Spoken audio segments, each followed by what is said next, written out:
English classroom should be a safe space for students to express their own perspectives and experiences. Sometimes it's best to take the hands-off approach and allow the classroom discussion to evolve into something that is rich in personal experience.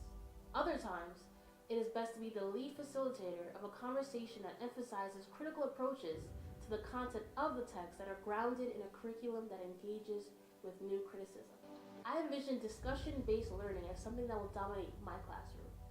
As a future educator in a diverse metropolitan area, the hands-off approach will allow my students to introduce their funds of knowledge as a way to decenter the limited content in the required curriculum that has historically deemed their experiences as non-academic. An example of this would be asking my students to share stories that they were told growing up during a unit on mythology. There is a gap in what teachers are expected to teach and what is required through Common Core Cultural Literacy 9-10.6. I am a Haitian American woman who grew up in an ethnically diverse neighborhood in Long Island, where almost my entire high school graduating class were either immigrants or children of immigrants. Up until college, I had not read a single book written by someone who looks or sounds like myself. Yet I was constantly reminded that the school I attended is one of the most diverse schools in Long Island. This experience has molded my vision to implement culturally sustaining pedagogy in the classroom, because explaining the importance of diversity and multilingualism is not enough. A culturally relevant and responsive pedagogy is important. However, it does not address the need to decenter the English curriculum. Reading The Bluest Eye on the 1st of every February is not enough. Talking about slavery is not enough.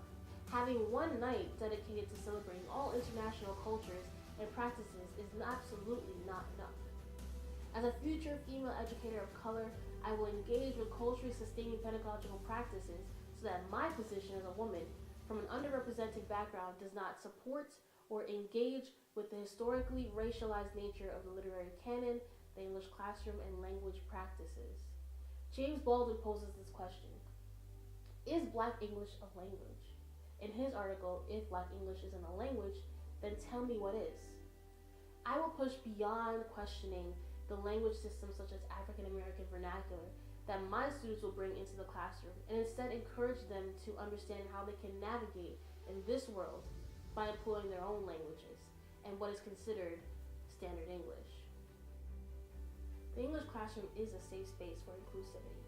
If I, among many pre-service teachers, engage with the research that pushes our goals beyond just that, my teaching practices will attempt to reflect on the need for a remixed curriculum that equips young minds to learn the arts of navigation in a world that needs to accept their cultures, their knowledges, and their tongues as academic, but also crucial to the classroom.